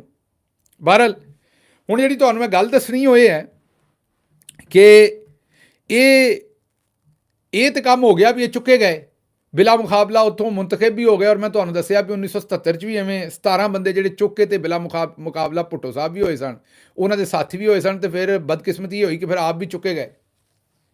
ਮੈਂ ਫਾਂਸੀ ਦੀ ਗੱਲ ਨਹੀਂ ਕਰ ਰਿਹਾ, ਉਹ ਤੇ ਅੱਲਾ ਨੇ ਇੱਕ, ਮੈਂ ਆਖਾਂਗਾ ਵੀ ਬਹੁਤ ਵੱਡੀ ਉਹਨਾਂ ਨਾਲ ਜ਼ਿਆਦਤੀ ਹੋਈ, ਅੱਲਾ ਉਹਨਾਂ ਦੇ ਦਰਜਾਤ ਬੁਲੰਦ ਕਰੇ, ਔਰ ਉਹ ਤੇ ਜਿੰਨੀ ਪੂਰੀ ਕੌਮ ਨੂੰ ਸ਼ਰਮਿੰਦਗੀ ਹੋਵੇ ਉਹ ਘੱਟ ਹੈ। ਲੇਕਿਨ ਮੈਂ ਸਿਆਸੀ ਤੌਰ 'ਤੇ ਗੱਲ ਕਰਨਾ ਵੀ ਉਹਦਾ ਸਾਰਾ ਰੌਲਾ ਪਿਆ, ਇਲੈਕਸ਼ਨ ਲੋਕਾਂ ਨਾ ਮੰਨਿਆ, ਉੱਥੋਂ ਤਹਿਰੀਕ ਚੱਲੀ, ਸਾਰਾ ਜਿਹੜਾ ਉਸ ਵੇਲੇ ਦੇ ਨਿਜ਼ਾਮਦੀਨ ਜ਼ਿਆਉਲ ਹੱਕ ਨੂੰ ਮੌਕਾ ਮਿਲਿਆ ਕਾਰਵਾਈ ਪਾਉਣ ਦਾ, ਉਹ ਆਪਣੀਆਂ ਇਹਨਾਂ ਹੀ ਸਿਆਸੀ ਜਿਹੜੀਆਂ ਗਲਤੀਆਂ ਸਨ ਉਹਨਾਂ ਦੀ ਵਜ੍ਹਾ ਤੋਂ ਇਹ ਸਾਰਾ ਕੰਮ ਹੋਇਆ। ਹੁਣ ਉਹਨੇ ਵਾਪਸ, ਹੁਣ ਦੋ ਟੱਬਰਾਂ ਦੇ ਦਰਮਿਆਨ ਮੁਕਾਬਲਾ ਬੜਾ ਸਖਤ ਹੈ ਜੀ। ਜ਼ਰਦਾਰੀ ਸਾਹਿਬ ਨੇ ਕਿਹਾ ਵੀ ਸਭ ਤੋਂ ਜ਼ਿਆਦਾ ਮੈਂ ਆਪਣੇ ਟੱਬਰ ਦੇ ਲੋਕ ਜਿਹੜੇ ਨੇ ਉਹਨਾਂ ਨੂੰ ਮੈਂਬਰ ਪਾਰਲੀਮੈਂਟ ਬਣਾਉਣਾ। ਉੱਥੋਂ ਮੈਂ ਤੁਹਾਨੂੰ ਗਿਣ ਕੇ ਦੱਸਦਾ ਵੀ ਕੌਣ ਕੌਣ ਹੈ। ਉੱਥੋਂ ਜਨਾਬ ਸਦਰ ਸਾਹਿਬ ਆਪ ਸਦਰ ਨੇ, ਤੁਹਾਨੂੰ ਪਤਾ ਹੈ, ਆਸਿਫ ਜ਼ਰਦਾਰੀ ਸਾਹਿਬ। ਉਸ ਤੋਂ ਬਾਅਦ ਉਹਨਾਂ ਦੀ ਬੇਟੀ ਹੁਣ NA 207 ਤੋਂ ਜਿਹੜੀ ਉਹ ਵੀ MNA ਹੈ ਔਰ ਬਿਲਾ ਮੁਕਾਬਲਾ MNA ਮੁੰਤਖਬ ਹੋਈ ਹੈ। ਉਹਨਾਂ ਦਾ ਪੁੱਤਰ ਸਾਹਿਬਜ਼ਾਦਾ ਬਿਲਾਵਲ ਭੁੱਟੋ ਜਿਹੜਾ ਉਹ ਵੀ MNA ਹੈ ਔਰ ਉਹਨਾਂ ਦਾ ਬਹਿਨੋਈ ਮੁਨੱਵਰ ਤਾਲਪੁਰ ਜਿਹੜਾ ਉਹ ਵੀ MNA ਹੈ। ਉਹਨਾਂ ਦੀ ਇੱਕ ਹਮਸ਼ੀਰਾ ਜਿਹੜੀ ਭੈਣ ਹੈ ਉਹਨਾਂ ਦੀ, ਉਹ ਡਾਕਟਰ ਅਜ਼ਰਾ ਸਾਹਿਬਾ, ਉਹ MPA ਨੇ ਸਿੰਧ ਦੇ। ਅਤੇ ਉਹਨਾਂ ਦੀ ਦੂਸਰੀ ਹਮਸ਼ੀਰਾ ਆਪਾਂ ਫਰਿਆਲ ਤਾਲਪੁਰ, ਉਹ ਵੀ MPA ਨੇ, ਉਹ ਵੀ ਮੈਂਬਰ ਪਾਰਲੀਮੈਂਟ ਨੇ। ਇਹ ਇਸ ਵਾਰੀ ਪਹਿਲੀ ਵਾਰੀ ਇਹਨਾਂ ਨੇ ਇਹ ਮੁਕਾਬਲਾ ਜਿੱਤਿਆ। ਹੁਣ ਰੌਲਾ ਇੱਕ ਬਣ ਗਿਆ, ਸਿਰਫ ਪਰੇਸ਼ਾਨੀ ਇੱਕ ਹੈ ਵੀ ਸਾਡੀ ਉਹ ਬੱਚੀ ਹੈ, ਬੇਟੀ ਹੈ, ਭੈਣ ਹੈ ਬਖਤਾਵਰ ਭੁੱਟੋ, ਵੀ ਉਹਦਾ ਕੀ ਕਸੂਰ ਹੈ ਬਈ? ਉਹਨੂੰ ਕਿਉਂ ਨਹੀਂ ਜੇ ਬਣਾਉਂਦੇ ਮੈਂਬਰ ਪਾਰਲੀਮੈਂਟ? ਉਹਦਾ ਕੀ ਕਸੂਰ ਹੈ ਬੱਚੀ ਦਾ? ਉਸ ਬੱਚੀ ਨੂੰ ਵੀ ਬਣਾਓ ਬਈ। ਸਾਡਾ ਆਵਾਮ ਦਾ ਇਹ ਪੁਰਜ਼ੋਰ ਇhtਜਾਜ ਹੈ ਇਸ ਗੱਲ ਦੇ ਉੱਤੇ ਵੀ ਜਿਸ ਵੇਲੇ ਸਾਰਾ ਅਗਲਾ ਪਿਛਲਾ ਟੱਬਰ ਭੈਣਾਂ ਬਨੋਈ ਸਾਰੇ ਬਣਾਏ ਨੇ, ਤੇ ਬਖਤਾਵਰ ਵਿਚਾਰੀ ਦਾ ਕੀ ਕਸੂਰ ਹੈ ਬਈ? ਉਹਨੂੰ ਵੀ ਬਣਾਓ। ਤੇ ਜੇ ਉਹਨੂੰ ਤੁਸੀਂ MPA MNA ਨਹੀਂ ਬਣਾ ਸਕਦੇ ਤੇ ਸੈਨੇਟਰ ਬਣਾ ਦਿਓ, ਹੋਰ ਕੰਮ ਹੈ। ਤੇ ਉਹਨਾਂ ਦਾ ਜਿਹੜਾ ਘਰ ਵਾਲਾ ਹੈ ਉਹ ਚੌਧਰੀ ਸਾਹਿਬ ਨੇ, ਉਹਨਾਂ ਦਾ ਨਾਂ ਮੈਨੂੰ ਨਾਂ ਨਹੀਂ ਆਉਂਦਾ ਪੂਰਾ, ਪਰ ਚੌਧਰੀ ਸਾਹਿਬ ਨੇ। ਉਹ ਭਈਆ ਚੌਧਰੀ ਦਾ ਕੀ ਕਸੂਰ ਹੈ? ਉਸ ਗਰੀਬ ਨੂੰ ਬਾਹਰ ਕਿਉਂ ਰੱਖਿਆ? ਜੇ ਉਹਨੂੰ ਵੀ ਬਣਾਓ। ਤੇ ਦੂਸਰਾ ਇਹ ਹੈ, ਸਾਦਾ ਗੱਲ ਮੈਂ ਦੱਸਾਂ ਕਿ ਅੱਗੋਂ ਸਾਡੀ ਇਹ ਜਿਹੜੀ ਬੱਚੀ ਹੈ, ਭੈਣ ਹੈ ਬਖਤਾਵਰ ਭੁੱਟੋ ਸਾਹਿਬਾ, ਇਹਦਾ ਅੱਗੋਂ ਪੁੱਤਰ ਵੀ ਹੈ। ਉਹਨੂੰ ਵੀ ਭਾਈ ਉਹਦੇ ਵਾਸਤੇ ਵੀ ਕੋਈ ਨਿਆਣਿਆਂ ਦੀ ਪਾਰਲੀਮੈਂਟ ਬਣਾ ਲਓ। ਕੋਈ ਤੁਹਾਡਾ ਬਾਹਰ ਨਾ ਰਹਿ ਜੇ ਜੀ, ਕਿਉਂਕਿ ਤੁਹਾਡਾ ਜੀ ਬਾਹਰ ਰਹਿ ਗਿਆ, ਸਾਨੂੰ ਕਿਤੇ ਕਿਆਮਤ ਵਾਲੇ ਦਿਨ ਰੱਬ ਸਜ਼ਾ ਹੀ ਨਾ ਦੇ ਦੇ। ਮਤਲਬ ਕਿ ਕੋਈ ਸਾਨੂੰ ਇਸ ਗੱਲ ਦੀ ਸਜ਼ਾ ਨਾ ਲੱਭ ਜੇ ਕਿਆਮਤ ਵਾਲੇ ਦਿਨ ਵੀ ਦੇਖੋ ਇਹ ਮੈਂ ਚੋਜ਼ਨ ਖਾਨਦਾਨ ਤੁਹਾਡੇ ਉੱਤੇ ਮੁਸੱਲਤ ਕੀਤਾ ਸੀ, ਰੱਬ ਆਖੇ। ਤੇ ਤੁਸੀਂ ਵੇਖੋ ਇਹਨਾਂ ਦਾ ਇੱਕ ਬੱਚਾ ਸੀ ਚੌਧਰੀ ਦਾ, ਤੇ ਬਖਤਾਵਰ ਭੁੱਟੋ ਸਾਹਿਬਾ ਦਾ ਬੱਚਾ ਸੀ, ਤੁਸੀਂ ਉਹਦਾ ਪਾਰਲੀਮੈਂਟ ਦਾ ਕੋਈ ਬੰਦੋਬਸਤ ਹੀ ਨਹੀਂ ਕੀਤਾ। ਤੇ ਜ਼ਰਦਾਰੀ ਸਾਹਿਬ ਆਪ ਵੀ ਬਣ ਗਏ ਜੇ, ਤੁਹਾਡਾ ਪੁੱਤਰ ਵੀ ਬਣ ਗਿਆ, ਧੀ ਵੀ ਬਣ ਗਈ ਹੈ, ਅੱਗੋਂ ਆਪਣੀ ਫਰਿਆਲ ਆਪਾਂ ਵੀ ਬਣ ਗਈ, ਅਜ਼ਰਾ ਬਾਜੀ ਵੀ ਬਣ ਗਈ ਹੈ, ਮੁਨੱਵਰ ਸਾਹਿਬ ਵੀ ਬਣ ਗਏ ਤੁਹਾਡੇ ਬਹਿਨੋਈ। ਤੇ ਮੈਂ ਤੇ ਆਖਿਆ ਤੁਹਾਨੂੰ ਕਿ ਬਖਤਾਵਰ ਸਾਹਿਬਾਂ ਨੂੰ ਵੀ ਬਣਾਓ ਤੇ ਉਹਨਾਂ ਦੀ ਸ਼ੌਹਰ ਨੂੰ ਵੀ ਬਣਾਓ। ਤੇ ਫਿਰ ਗੱਲ ਰਹਿ ਗਈ, ਗੱਲ ਅੜ ਗਈ ਉਸ ਬੱਚੇ ਤੇ। ਤੁਹਾਡੇ ਟੱਬਰ ਦਾ ਇੱਕ ਬੰਦਾ ਰਹਿ ਜਾਏਗਾ ਤੇ ਨਿਆਣਿਆਂ ਦੀ ਪਾਰਲੀਮੈਂਟ ਬਣਾ ਲਓ, ਉਹਨੂੰ ਨਿਆਣਿਆਂ ਦੀ ਪਾਰਲੀਮੈਂਟ ਦਾ ਵਜ਼ੀਰ ਬਣਾ ਲਓ। ਤੇ ਤੁਸੀਂ ਆਖੋਗੇ ਬਈ ਇਹ ਨਿਆਣਿਆਂ ਦੀ ਕਿਉਂ ਬਣਾਈਏ? ਤੇ ਫਿਰ ਜ਼ਮਾਨਾ ਕਦੀਮ ਵਾਲਿਆਂ ਦੀ ਵੀ ਬਣਾ ਲਓ ਨਾ, ਜਿਹੜਾ ਕੋਈ ਰਹਿ ਜਾਏ। ਸਾਈਂ ਕਾਇਮ ਅਲੀ ਸ਼ਾਹ ਸਾਹਿਬ ਨੂੰ ਜ਼ਮਾਨਾ ਕਦੀਮ ਵਾਲਿਆਂ ਦੀ ਪਾਰਲੀਮੈਂਟ ਦਾ ਬਣਾ ਲਓ ਵਜ਼ੀਰ ਆਜ਼ਮ, ਤੇ ਨਿਆਣਿਆਂ ਵਾਲੀ ਦਾ ਆਪਣੀ ਬਾਜੀ ਬਖਤਾਵਰ ਦੇ ਪੁੱਤਰ ਨੂੰ ਬਣਾ ਲਓ, ਤਾਂ ਕਿ ਸਾਰੇ ਹੀ ਲਾਲ ਰਹਿਣ। ਇਹ ਸਾਰੇ ਹੀ ਲਾਲ ਨੇ, ਜਿਵੇਂ ਇਸ ਵੇਲੇ ਮੁਨੀਬ ਅਨਸਰ ਸਾਹਿਬ ਕਹਿ ਰਹੇ ਨਾ ਵੀ ਸਾਰੇ ਹੀ ਲਾਲ ਨੇ, ਇਹ ਮੁਨੀਬ ਸਾਹਿਬ ਬਿਲਕੁਲ ਸਾਰੇ ਹੀ ਲਾਲ ਨੇ। ਅੱਛਾ, ਇਹ ਹੁਣ ਮੁਕਾਬਲਾ ਪੇਚ ਬੜਾ ਜ਼ਬਰਦਸਤ ਪਿਆ ਹੋਇਆ। ਇਹ ਜਿਹੜਾ ਪੇਚ ਪਿਆ ਹੋਇਆ ਜਨਾਬ, ਇਹ ਇੱਕ ਤੇ ਟੱਬਰ ਸ਼ਰੀਫ ਟੱਬਰ 'ਚ ਪਿਆ ਤੇ ਨਾਲ ਉਹਨਾਂ ਦੇ ਇਹ ਆਪਣਾ ਜਿਹੜਾ ਸ਼ਰੀਫ ਟੱਬਰ ਤੇ ਜ਼ਰਦਾਰੀ ਟੱਬਰ ਦੋਵਾਂ ਦਾ। ਉਹ ਜ਼ਰਦਾਰੀ ਟੱਬਰ ਦਾ ਦੱਸਦਾ, ਸ਼ਰੀਫ ਟੱਬਰ ਦਾ ਸੁਣ ਲਓ। ਉੱਥੇ ਨਵਾਜ਼ ਸ਼ਰੀਫ ਸਾਹਿਬ ਆਪ NA 130 ਤੋਂ ਜਿਵੇਂ ਵੀ ਲੁੱਟਮਾਰ ਭੰਨ ਤਰੋੜ ਕਰਕੇ ਜਿੱਤ ਕੇ ਆਏ ਨੇ, ਤੇ ਨਾਲ ਉਹਨਾਂ ਦੇ ਸ਼ਹਬਾਜ਼ ਸ਼ਰੀਫ ਸਾਹਿਬ, ਤੁਹਾਨੂੰ ਪਤਾ ਹੈ ਆਪ ਉਹ ਵੀ ਜਿਸ ਤਰੀਕੇ ਨਾਲ NA ਫਾਰਮ 47 ਨਵਾਜ਼ ਸ਼ਰੀਫ ਸਾਹਿਬ ਦਾ ਤੇ ਝੱਗਾ ਉੱਥੇ ਲਾਤਾ ਅਗਲਿਆਂ ਨੇ 47 ਵਾਲਾ, ਤੇ ਸ਼ਹਬਾਜ਼ ਸ਼ਰੀਫ ਸਾਹਿਬ ਦਾ ਵੀ ਇਹੋ ਜਿਹਾ ਹਾਲ ਹੈ। ਉਹ ਵੀ ਜਿਸ ਤਰ੍ਹਾਂ ਆਏ ਨੇ ਉਹ ਵੀ ਤੁਹਾਨੂੰ ਪਤਾ ਹੀ ਹੈ। ਉਸ ਤੋਂ ਬਾਅਦ ਉਹਨਾਂ ਦਾ ਪੁੱਤਰ ਹਮਜ਼ਾ ਉਹ ਵੀ ਜਿੱਤਿਆ ਹੈ। ਉਸ ਤੋਂ ਬਾਅਦ ਬਾਜੀ ਮਰੀਮ ਸਾਡੀ ਚੀਫ ਮਿਨਿਸਟਰ, ਤੁਹਾਨੂੰ ਪਤਾ ਹੈ, ਉਹਨੂੰ ਬਣਾਇਆ ਹੋਇਆ ਹੈ। ਹੁਣ ਇਹ ਜਿਹੜਾ ਟੱਬਰ ਹੈ ਸ਼ਰੀਫ ਟੱਬਰ ਜਿਹੜਾ, ਇਹ ਵੀ ਜ਼ਾਹਿਰ ਹੈ ਜਿੱਤ ਕੇ ਆਇਆ, ਲੇਕਿਨ ਇਸ ਵਾਰੀ ਨਾ ਇਹ ਕੋਈ ਇੱਕ ਦੋ ਬੰਦਾ ਬਾਹਰ ਰੱਖ ਬੈਠੇ ਨੇ। ਵੈਸੇ ਤਾਂ ਤੁਹਾਨੂੰ ਪਤਾ ਵੀ ਉਹਨਾਂ ਅਸਾਗਡਾਰ ਤੇ ਬੰਦੇ ਇਹਨਾਂ ਟੱਬਰ ਦੇ ਜ਼ਿਆਦਾ ਪੂਰੇ ਕੀਤੇ ਨੇ ਜ਼ਰਦਾਰੀ ਨਾਲੋਂ, ਲੇਕਿਨ ਡਾਇਰੈਕਟ ਜਿਹੜਾ ਖੂਨੀ ਰਿਸ਼ਤੇ ਨੇ ਨਾ ਉਹਦੇ ਵਿੱਚ ਸ਼ਾਇਦ ਉਹਨਾਂ ਦੇ ਕੋਲ ਇੱਕ ਅੱਧਾ ਨੰਬਰ ਬਹੁਤਾ ਹੈ, ਇਹਨਾਂ ਦੇ ਕੋਲ ਘੱਟ ਹੈ, ਉਹਨਾਂ ਦੇ ਕੋਲ ਬਹੁਤਾ ਹੈ ਜ਼ਰਦਾਰੀ ਸਾਹਿਬ ਦੇ ਕੋਲ। ਇਸ ਲਈ ਵੇਖੋ ਇਹ ਜ਼ੁਲਮ ਜਿਹੜਾ ਇਹਦਾ ਹਿਸਾਬ ਵੀ ਤੇ ਕਿਆਮਤ ਵਾਲੇ ਦਿਨ ਪਾਕਿਸਤਾਨੀਆਂ ਨੂੰ ਦੇਣਾ ਪੈਣਾ ਨਾ, ਕਿਸੇ ਹੋਰ ਨੂੰ ਤਾਂ ਨਹੀਂ ਦੇਣਾ ਪੈਣਾ। ਇਹ ਕਿਆਮਤ ਵਾਲੇ ਦਿਨ ਅਗਰ ਅੱਲਾ ਦੀ ਜ਼ਾਤ ਪੁੱਛੇਗੀ ਕਿ ਪਾਕਿਸਤਾਨੀਓ ਤੁਸੀਂ ਇਨਸਾਫ ਨਹੀਂ ਕਰ ਸਕੇ, ਜ਼ਰਦਾਰੀ ਟੱਬਰ ਦੇ ਸਾਰੇ ਟੱਬਰ ਨੂੰ ਪਾਰਲੀਮੈਂਟ 'ਚ ਲੈ ਗਏ, ਤੇ ਇਹ ਸ਼ਰੀਫਾਂ ਦਾ ਕੀ ਕਸੂਰ ਸੀ ਇਹਨਾਂ ਦਾ ਜਿਹੜਾ ਇੱਕ ਅੱਧਾ ਬੰਦਾ ਬਾਹਰ ਰਹਿ ਗਿਆ? ਬਾਜੀ ਦੀ ਇੱਕ ਦੂਸਰੀ ਭੈਣ ਹੈ, ਸਾਡੀ ਵੀ ਭੈਣ ਹੈ, ਉਹਨੂੰ ਵੀ ਲਿਆਓ ਬਾਈ। ਇਹ ਸ਼ਹਬਾਜ਼ ਸ਼ਰੀਫ ਸਾਹਿਬ ਦੀ ਵੀ ਇੱਕ ਬੱਚੀ ਹੈ, ਉਹ ਬੜੀ ਕਾਬਲ ਹੈ। ਵੇਖੋ ਜਿਹੜੇ ਕੰਮ ਉਹ ਪਾਰਲੀਮੈਂਟ 'ਚ ਆ ਕੇ ਕਰ ਸਕਦੀ ਕੋਈ ਨਹੀਂ, ਉਹ ਸਾਡੀ ਉਹ ਜਿਹੜੀ ਬੱਚੀ ਹੈ, ਭੈਣ ਹੈ ਸਾਡੀ, ਉਹ ਵੀ ਛੋਟੀ ਭੈਣ ਹੈ ਸਾਡੇ ਤੋਂ। ਚੇਤਾ ਜੇ ਜਿਹਨੇ ਉਹ ਕੇਕ ਲੈਣ ਗਈ ਸੀ ਬੇਕਰੀ ਤੇ ਚਪੇੜਾਂ ਠੋਕੀਆਂ ਸਨ ਉਹਨੇ। ਸਾਡਾ ਇਲਾਜ ਹੀ ਇਹ ਚਪੇੜਾਂ ਖਾਣ ਦਾ। ਅਸੀਂ ਅਗਰ ਬੰਦੇ ਦੇ ਪੁੱਤਰ ਹੁੰਦੇ ਤੇ ਇਹੋ ਜਿਹੇ ਲੋਕਾਂ ਨੂੰ ਅਸੀਂ ਕਦੇ ਵੋਟ ਦਿਆ ਕਰਦੇ, ਆਪਣੇ ਤੇ ਮੁਸੱਲਤ ਕਰਦੇ? ਸਾਡਾ ਕੀ ਇਲਾਜ ਨਹੀਂ ਕਿ ਇਹਨਾਂ ਦੇ ਕੋਲੋਂ ਚਪੇੜਾਂ ਖਾਈਏ ਅਸੀਂ? ਤੇ ਉਹ ਜਿਹੜੀ ਚਪੇੜਾਂ ਵਾਲੀ ਬਾਜੀ ਹੈ ਨਾ, ਇਹ ਬਾਜੀ ਚਪੇੜ ਹੈ ਜਿਹਨੇ ਉਹ ਮਾਰੀ ਸੀ ਉਹ ਬੇਕਰੀ ਦੇ ਉੱਤੇ ਚਪੇੜਾਂ, ਉਹ ਬੇਕਰੀ ਤੇ ਯਾਦ ਹੈ ਨਾ ਤੁਹਾਨੂੰ? ਉਹਨੂੰ ਵੀ ਜਿਤਾਉਣਾ ਚਾਹੀਦਾ, ਉਸ ਬਾਜੀ ਨੂੰ ਵੀ ਲਿਆਉਣਾ ਚਾਹੀਦਾ। ਤੇ ਨਾਲ ਉਹ ਇੱਕ ਹੋਰ ਉਹ ਆਪਣਾ ਸਾਡਾ ਭਰਾ ਹੈ ਜਿਹੜਾ ਗੱਲਾਂ ਵਿੰਗੀਆਂ ਗੱਲਾਂ ਕਰਦਾ, ਜਿਸ ਤੋਂ ਮੈਂ ਉਹਨੂੰ ਬਿੰਗੜ ਚੂ ਕਹਿੰਦਾ, ਮੈਂ ਗੱਲਾਂ ਤੋਂ ਕਹਿੰਦਾ, ਹੋਰ ਕਿਸੇ ਗੱਲ ਤੋਂ ਨਹੀਂ ਕਹਿੰਦਾ, ਗੱਲਾਂ ਤੋਂ, ਗੱਲਾਂ ਵਿੰਗੀਆਂ ਕਰਦਾ। ਲਓ ਜੀ, ਆਫਤਾਬ ਡੋਗਰ ਸਾਹਿਬ ਨੇ ਨਵੀਂ ਆਵਾਜ਼ ਚੁੱਕ ਦਿੱਤੀ ਹੈ। ਡੋਗਰ ਸਾਹਿਬ ਤੁਸੀਂ ਬੰਦੇ ਦੇ ਪੁੱਤਰ ਬਣ ਜਾਓ, ਮੈਂ ਤੁਹਾਨੂੰ ਦੱਸਾਂ। ਉਹਨਾਂ ਆਖਿਆ ਹੈ, ਡੋਗਰ ਸਾਹਿਬ ਨੇ ਕਿਹਾ ਹੈ ਕਿ ਜਨਾਬ ਭਾ ਸਫਦਰ ਦਾ ਕੀ ਕਸੂਰ ਹੈ। ਉਹ ਭਾਈ ਭਾ ਸਫਦਰ ਨੂੰ ਹੀ ਜਿਤਾਉਣਾ ਸੀ, ਉਹਦਾ ਬੰਦੋਬਸਤ ਕੀਤਾ ਸੀ ਡੋਗਰ ਸਾਹਿਬ। ਤੁਹਾਡੇ ਵਰਗੇ ਬੇਵਕੂਫ ਨਹੀਂ ਹੈਗੇ ਨਵਾਜ਼ ਸ਼ਰੀਫ ਸਾਹਿਬ। ਅਗਲਿਆਂ ਪੂਰਾ ਉਹਦਾ ਕੀਤਾ ਸੀ। ਮਾਨਸੇਰੇ ਤੋਂ ਜਿਹੜੀ ਸ਼ਾਇਦ ਸੀਟ ਜਿੱਤਣੀ ਸੀ ਨਾ, ਉਹ ਫਿਰ ਛੱਡਣੀ ਸੀ, ਉੱਥੋਂ ਭਾ ਸਫਦਰ ਨੇ ਜਿੱਤਣਾ ਸੀ ਤੇ ਲਾਹੌਰ ਵਾਲੀ ਆਪਣੇ ਕੋਲ ਰੱਖਣੀ ਸੀ। ਤੇ ਉਹ ਜਨਾਬੇ ਵਾਲਾ ਤੁਸੀਂ ਜਿਹੜਾ ਹੈ ਨਾ, ਮਿਹਰਬਾਨੀ ਕਰਕੇ ਇਹੋ ਜਿਹੇ ਸ਼ਰਾਰਤਾਂ ਆਪਣੇ ਭਾ ਸਫਦਰ ਨਾਲ ਨਾ ਕਰੋ, ਉਹਨਾਂ ਨੂੰ ਚੁਪਕਾ ਨਾ ਲਾਓ। ਪਹਿਲਾਂ ਉਹ ਬੜਾ ਦੁਖੀ ਆਦਮੀ ਹੈ, ਸਫਰੀ ਬੰਦਾ ਹੈ, ਮੁਸੀਬਤੀ ਬੰਦਾ ਹੈ ਪਹਿਲਾਂ ਹੀ। ਤੁਹਾਨੂੰ ਪਤਾ ਸਾਰੀ ਜ਼ਿੰਦਗੀ ਉਹਨੇ ਮੁਸੀਬਤਾਂ ਚੁੱਕੀਆਂ ਨੇ। ਜਿਹੋ ਜਿਹੀਆਂ ਮੁਸੀਬਤਾਂ ਤੇ ਉਹਨਾਂ ਦੇ ਭਾਰ ਸਾਡੇ ਭਾ ਸਫਦਰ ਨੇ ਚੁੱਕੇ ਨੇ, ਕਿਸੇ ਹੋਰ ਨੇ ਪਾਕਿਸਤਾਨ 'ਚ ਚੁੱਕੇ ਆਏ ਨੇ। ਉਹ ਭਾਈ ਜੀ ਉਹਨਾਂ ਵਾਸਤੇ ਮਾਨਸੇਰੇ ਦੀ ਸੀਟ ਪੂਰੀ ਸੈੱਟ ਕੀਤੀ ਸੀ। ਉਹ ਤੇ ਉੱਥੋਂ ਦੇ ਵੋਟਰਾਂ ਨੇ ਫਿਰ ਕੰਮ ਸਾਰਾ ਖਰਾਬ ਕਰਤਾ ਤੇ ਉਸ 'ਤੇ ਉਹ ਗੁਸਤਾਸਬ ਸਾਹਿਬ ਨੇ ਜਿਨ੍ਹਾਂ ਨੇ ਉੱਥੋਂ ਨਵਾਜ਼ ਸ਼ਰੀਫ ਸਾਹਿਬ ਨੂੰ ਹਰਾਤਾ ਤੇ ਉਹ ਲਾਹੌਰ ਵਾਲੀ ਇੱਕੋ ਹੀ ਸੀਟ ਜਿੱਤ ਸਕੇ। ਇਸ ਵਾਸਤੇ ਭਾ ਸਫਦਰ ਦਾ ਕੰਮ ਖਰਾਬ ਹੋ ਗਿਆ, ਵਰਨਾ ਉਹਦਾ ਬੰਦੋਬਸਤ ਭਾਈ ਕੀਤਾ ਹੋਇਆ ਸੀ। ਬਹਰਹਾਲ ਇਹ ਹੁਣ ਸ਼ਹਿਬਾਜ਼ ਸ਼ਰੀਫ ਸਾਹਿਬ ਦੇ ਜਿਹੜੇ 1-2 ਬੱਚੇ ਬਾਹਰ ਰਹਿ ਗਏ ਨੇ, ਉਹਨਾਂ ਦਾ ਵੀ ਸੋਚੋ। ਤੇ ਉਹ ਕਹਿੰਦੇ ਨੇ ਸ਼ਹਿਬਾਜ਼ ਸ਼ਰੀਫ ਸਾਹਿਬ ਦੀ ਉਂਗਲ ਵਾਲੀ ਤਸਵੀਰ ਲਾ ਦਿਓ, ਨਾ ਤੂੰ ਉਂਗਲਾਂ ਕਰ ਬਈ, ਨਾ ਕਰ ਪੁੱਤਰ ਇਸ ਤਰ੍ਹਾਂ, ਨਾ ਕੰਮ ਕਰ। ਜਿਹੜੀ ਗੱਲ ਕਰਨ ਵਾਲੀ ਹੈ ਨਾ, ਉਹਦੇ 'ਤੇ ਫੋਕਸ ਕਰੋ। ਗੱਲ ਇਹ ਹੈ ਕਿ ਇਹ ਦੋਨੇ ਟੱਬਰਾਂ ਨੇ ਜਿਹੜੇ ਨਾ ਜੀ, ਇੱਕ ਦੂਜੇ ਨਾਲ ਮੁਕਾਬਲੇ ਰੱਖੇ ਨੇ। ਅਸੀਂ ਗੁਜ਼ਾਰਿਸ਼ ਕੀਤੀ ਹੈ ਕਿ ਬਈ ਇੱਕ ਬੱਚਿਆਂ ਦੀ ਪਾਰਲੀਮੈਂਟ ਹੋਣੀ ਚਾਹੀਦੀ ਹੈ, ਇੱਕ ਬਜ਼ੁਰਗਾਂ ਦੀ ਜ਼ਮਾਨਾ ਕਦੀਮ ਦੀ ਪਾਰਲੀਮੈਂਟ ਹੋਣੀ ਚਾਹੀਦੀ ਹੈ, ਇੱਕ ਕੋਈ ਹਾਸੇ ਖੇਡੇ ਵਾਲੀ ਪਾਰਲੀਮੈਂਟ ਬਣਾ ਲਓ, ਤੇ ਇੱਕ ਜ਼ਰਾ ਮਜ਼ਲੂਮ ਲੋਕਾਂ ਦੀ ਵੀ ਬਣਾਓ, ਭਾ ਸਫਦਰ ਵਰਗਿਆਂ ਦੀ, ਵੀ ਜਿਹਨਾਂ ਦਾ ਕਿਤੇ ਢੋਹ ਨਾ ਲੱਗੇ ਉਹਨਾਂ ਨੂੰ ਉੱਥੇ ਵਾੜ ਦਿਓ। ਕਿਉਂਕਿ ਵੇਖੋ, ਤੁਹਾਡੀ ਕਫਾਲਤ ਦੇ ਅਸੀਂ ਜ਼ਿੰਮੇਦਾਰ ਹਾਂ। ਆਖਰ 'ਤੇ ਤੁਹਾਡਾ ਟੈਕਸ ਦੇ ਪੈਸੇ 'ਤੇ ਰਹਿਣਾ, ਪ੍ਰੋਟੋਕੋਲ ਲੈਣਾ, ਖਾਣਾ ਪੀਣਾ, ਤੁਰਨਾ, ਇਹ ਸਾਰੀ ਜ਼ਿੰਮੇਦਾਰੀ ਸਾਡੇ 'ਤੇ ਹੈ। ਅਗਰ ਇਹ ਅਸੀਂ ਪੂਰੀ ਨਾ ਕੀਤੀ ਤਾਂ ਕਿਆਮਤ ਵਾਲੇ ਦਿਨ ਰੱਬ ਨੇ ਸਾਡਾ ਹਿਸਾਬ ਕਰਨਾ ਹੈ। ਇਸ ਲਈ ਭਾਈ ਪਾਕਿਸਤਾਨ ਦੀ ਜਿਹੜੀ ਕੌਮ ਹੈ ਨਾ, ਉਹ ਪੇਟ 'ਤੇ ਪੱਥਰ ਬੰਨੇ ਤੇ ਭਾਵੇਂ ਇੱਕ ਰੋਟੀ ਬੰਨੇ, ਉਹ ਤਿਆਰ ਹੈ ਤੁਹਾਡੀ ਸਾਰੀ ਜ਼ਿੰਮੇਦਾਰੀ ਚੁੱਕਣ ਦੀ। ਤੁਸੀਂ ਬਸ ਪਾਰਲੀਮੈਂਟਾਂ 4-5 ਹੋਰ ਬਣਾਓ। ਕਾਜ਼ੀ ਸਾਹਿਬ ਨੂੰ ਤਾਂ ਐਕਸਟੈਂਸ਼ਨ ਦੇਣ ਹੀ ਲੱਗੇ ਹੋ ਰੱਬ ਦਾ ਨਾਂ ਲੈ ਕੇ। ਤੇ ਉਸੇ ਤਰੀਕੇ ਨਾਲ ਮੇਰਾ ਮਸ਼ਵਰਾ ਤੁਹਾਨੂੰ ਹੈ ਵੀ ਜਿਹੜੀ ਕਾਜ਼ੀ ਸਾਹਿਬ ਨੂੰ ਐਕਸਟੈਂਸ਼ਨ ਦੇਣੀ ਹੈ, ਉਹਦੇ ਨਾਲ ਮਿਹਰਬਾਨੀ ਕਰਕੇ ਤੇ ਤੁਸੀਂ ਇਹ ਵੀ ਐਕਸਟੈਂਸ਼ਨ ਦਿਓ, ਨਵੀਆਂ ਪਾਰਲੀਮੈਂਟਾਂ ਵੀ ਬਣਾਓ, ਤਾਂ ਕਿ ਇਹ ਕੰਮ ਕਿਤੇ ਰਹਿ ਨਾ ਜਾਏ। ਹੁਣ ਤੁਹਾਡੇ ਕੋਲ 2-4 ਸਵਾਲ ਲੈ ਲੈਣੇ ਛੇਤੀ ਨਾਲ, ਤੇ ਫਿਰ ਜਿਹੜਾ ਨਾ ਉਹ ਅਸੀਂ ਇਸ ਵੀਲੌਗ ਤੋਂ ਤੁਹਾਡੇ ਕੋਲੋਂ ਇਜਾਜ਼ਤ ਚਾਹਾਂਗੇ। ਅੱਜ ਦਾ ਜਿਹੜਾ ਵੀਲੌਗ ਸੀ ਵੀ ਜਿਹੜਾ ਪੰਨੋ ਉਹ ਹੀ ਲਾਲ ਹੈ, ਇਹ ਤੁਸੀਂ ਵੇਖ ਲਿਆ ਵੀ ਇਹ ਦੋਵੇਂ ਟੱਬਰ ਹੀ ਲਾਲ ਨੇ। ਲੇਕਿਨ ਮੈਨੂੰ ਥੋੜ੍ਹਾ ਜਿਹਾ ਤਕਲੀਫ ਇਹ ਹੈ ਕਿ ਇਹਨਾਂ ਦੇ ਚੰਦ ਬੰਦੇ ਜਿਹੜੇ ਨੇ, ਸਵਾਲ ਤੁਸੀਂ ਭੇਜਣੇ ਸ਼ੁਰੂ ਕਰੋ ਆਪਣੇ, ਮੈਂ ਗੱਲ ਮੁਕਾ ਲਾਂ ਉਹਨਾਂ ਚਿਰ। ਜਿਹੜੇ ਵੀ ਤੁਹਾਡੇ ਸਵਾਲ ਹੋਣਗੇ ਉਹਨਾਂ ਦੇ ਜਵਾਬ ਦਿਆਂਗਾ, 2-4 ਸਵਾਲ ਲਵਾਂਗੇ, ਤੇ ਉਹਨਾਂ ਚਿਰ ਜਿੰਨਾ ਚਿਰ ਤੁਸੀਂ ਸਵਾਲ ਲਿਖਦੇ ਹੋ, ਤੇ ਉਹ ਮੈਂ ਸਿਰਫ ਇੰਨੀ ਗੱਲ ਹੀ ਕਰਾਂਗਾ ਕਿ ਇਹ ਜਿਹੜੇ ਸਾਰੇ ਬੰਦੇ ਨੇ, ਇਹਨਾਂ ਦੀ ਸਾਨੂੰ ਥੋੜ੍ਹੀ ਹੈ ਨਾ ਜੀ, ਉਹ ਖਿਦਮਤ ਸਾਨੂੰ ਕਰਨੀ ਚਾਹੀਦੀ ਹੈ, ਤਾਂ ਕਿ ਇਹ ਕੋਈ ਇਹਨਾਂ 'ਚੋਂ ਬਾਹਰ ਨਾ ਰਹਿ ਜਾਏ। ਠੀਕ ਹੋ ਗਿਆ ਨਾ।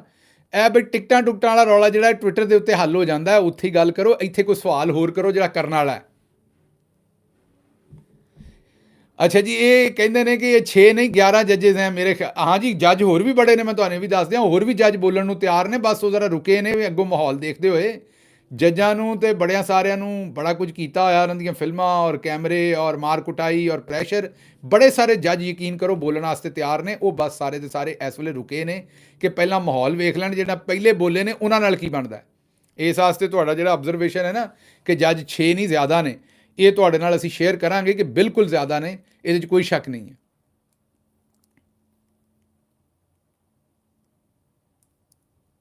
ਕਹਿੰਦੇ ਨੇ ਕਿ ਜੀ ਆਸ਼ਰ ਅਲੀ ਸਾਹਿਬ ਕਹਿੰਦੇ ਨੇ ਕਿ ਨਵਾਜ਼ ਸ਼ਰੀਫ ਸਾਹਿਬ ਨੂੰ ਸਾਹਿਬ ਨਾ ਆਖਿਆ ਕਰੋ। ਨਹੀਂ ਵੀ ਇਹ ਮਾੜੀ ਗੱਲ ਹੈ, ਮੇਰੇ ਤੋਂ ਉਮਰ 'ਚ ਵੱਡੇ ਨੇ ਤੇ ਉਹਨਾਂ ਨੂੰ ਸਾਹਿਬ ਆਖਣਾ ਪੈਣਾ। ਅੱਛਾ, ਵੁਕਲਾ ਕਨਵੈਨਸ਼ਨ ਦੇ ਇਹ ਜਿਹੜੇ ਨਾ ਜੀ ਹਫਸਾ ਯਾਸਰ ਸਾਡੀ ਭੈਣ ਹੈ ਕੋਈ, ਇਹ ਕਹਿੰਦੀ ਹੈ ਕਿ ਵੁਕਲਾ ਕਨਵੈਨਸ਼ਨ ਦੇ ਬਾਰੇ ਦੱਸੋ। ਵੁਕਲਾ ਕਨਵੈਨਸ਼ਨ ਕੱਲ੍ਹ 11:30 ਵਜੇ ਸਵੇਰੇ ਲਾਹੌਰ ਹੋ ਰਿਹਾ, ਔਰ ਲਾਹੌਰ ਹਾਈ ਕੋਰਟ ਬਾਰ ਦੀ ਜਿਹੜੀ ਬਿਲਡਿੰਗ ਹੈ ਉੱਥੇ ਹੋ ਰਿਹਾ, ਲਾਹੌਰ ਹਾਈ ਕੋਰਟ ਦੇ ਵਿੱਚ। ਜਿਹੜਾ ਸੁਣਦਾ ਜੇ ਤੁਹਾਡੇ ਜਾਣਨ ਵਾਲਾ ਜਿਹੜਾ ਵਕੀਲ ਹੈ, ਜਾਂ ਜਿਹੜਾ ਵੀ ਬੰਦਾ, ਤੁਸੀਂ ਵੀ ਲਾਗੇ ਰਹਿੰਦੇ ਹੋ ਤਾਂ ਉੱਥੇ ਅਪੜੋ। ਉੱਥੇ ਸਿਰਫ ਵਕੀਲ ਨਹੀਂ ਹੋ ਸਕਦੇ, ਸਾਰੇ ਲੋਕ ਹੋ ਸਕਦੇ ਨੇ। ਕਨਵੈਨਸ਼ਨ ਸੁਣੋ, ਉੱਥੇ ਬੜੇ ਮੰਨੇ ਪਰਮੰਨੇ ਜਿਹੜੇ ਬੰਦੇ ਨੇ ਉਹ ਉੱਥੇ ਆ ਰਹੇ ਨੇ, ਖਿਤਾਬ ਵੀ ਕਰਨਗੇ, ਅਤੇ ਤੁਸੀਂ ਵੀ ਪਹੁੰਚਣਾ। 11:30 ਵਜੇ ਵੁਕਲਾ ਦਾ ਕਨਵੈਨਸ਼ਨ ਹੈ, ਅਤੇ ਤੁਸੀਂ ਲੇਟ ਨਹੀਂ ਹੋਣਾ। ਜਿਹੜਾ ਬੰਦਾ ਉੱਥੇ ਜਾ ਸਕਦਾ ਅਤੇ ਜਿਹਨੂੰ ਘੱਲ ਸਕਦੇ ਹੋ ਜ਼ਰੂਰ ਭੇਜੋ। ਅਤੇ PTI ਜਿਹੜੀ ਹੈ ਨਾ, ਉਹ ਇਹ ਪਹਿਲਾ ਸੈਮੀਨਾਰ ਉੱਥੇ ਹੋ ਰਿਹਾ, ਫਿਰ ਕਰਾਚੀ ਵੀ ਹੋਣਾ ਹੈ, KPK 'ਚ ਵੀ ਹੋਣਾ ਹੈ, ਬਲੋਚਿਸਤਾਨ ਵੀ ਹੋਣਾ ਹੈ, ਅਤੇ ਹਰ ਰੋਜ਼ ਸੁਪਰੀਮ ਕੋਰਟ ਅਤੇ ਹਾਈ ਕੋਰਟ ਦੇ ਅੱਗੇ ਮੁਜ਼ਾਹਰਾ ਵੀ ਹੋਇਆ ਕਰੇਗਾ। ਇਹ ਹਰ ਰੋਜ਼ ਦਾ ਕੰਮ ਹੈ। ਇਸ ਵਾਸਤੇ ਹੁਣ ਤੁਸੀਂ ਅਗਰ ਕੋਇਟਾ, ਪਿਸ਼ਾਵਰ, ਕਰਾਚੀ ਔਰ ਲਾਹੌਰ ਰਹਿੰਦੇ ਹੋ, ਜਾਂ ਇਸਲਾਮਾਬਾਦ ਰਹਿੰਦੇ ਹੋ, ਤਾਂ ਇਸਲਾਮਾਬਾਦ ਵਾਲੇ ਸੁਪਰੀਮ ਕੋਰਟ ਜਾਇਆ ਕਰਨ, ਤੇ ਬਾਕੀ ਹਾਈ ਕੋਰਟਾਂ ਦੇ ਅੱਗੇ ਜਾ ਕੇ ਉੱਥੇ ਇਹ ਜਿਹੜਾ ਜ਼ੁਲਮ ਹੋਇਆ ਉਹਦੇ ਖਿਲਾਫ ਆਵਾਜ਼ ਚੁੱਕਣੀ ਹੈ ਤੇ ਆਪਣਾ ਪ੍ਰੋਟੈਸਟ ਕਰਨਾ। ਲਓ ਫਿਰ ਹੁਣ ਤੁਹਾਡੇ ਸਵਾਲ ਜਿਹੜੇ ਨਾ ਉਹ ਲੈਂਦੇ ਰਵਾਂਗੇ। ਇਹਨਾਂ ਆਖਿਆ ਜੀ ਬਾਜੀ ਉਜ਼ਮਾ ਬੁਖਾਰੀ ਤੇ ਵੀ ਕੋਈ ਵੀਲੌਗ ਕਰੋ, ਤੇ ਉਹ ਉਜ਼ਮਾ ਬੁਖਾਰੀ ਸਾਹਿਬਾ ਤੇ ਅਸੀਂ ਕੀ ਵੀਲੌਗ ਕਰੀਏ? ਉਹ ਮੇਰਾ ਖਿਆਲ ਆਪੇ ਹੀ ਆਪਣੇ ਉੱਤੇ ਰੋਜ਼ ਹੀ ਵੀਲੌਗ ਕਰ ਲੈਂਦੇ ਨੇ, ਆਪੇ ਹੀ ਹਾਸੇ ਦਾ ਕੋਈ ਨਾ ਕੋਈ ਮੌਜੂ ਦੇ ਦਿੰਦੇ ਨੇ ਬਾਜੀ ਸਾਹਿਬਾ। ਇਸ ਲਈ ਮੇਰਾ ਖਿਆਲ ਉਹਨਾਂ ਦੇ ਤੁਸੀਂ ਵੀਲੌਗ ਸਾਰੇ ਕਰੀ ਜਾਓ ਤੇ ਉਹੀ ਚੰਗਾ। ਤੇ ਮੈਨੂੰ ਹੁਣ ਦਿਓ ਇਜਾਜ਼ਤ, ਤੇ ਮੇਰੇ ਵਾਲੇ ਪਾਸਿਓਂ ਰੱਬ ਰਾਖਾ।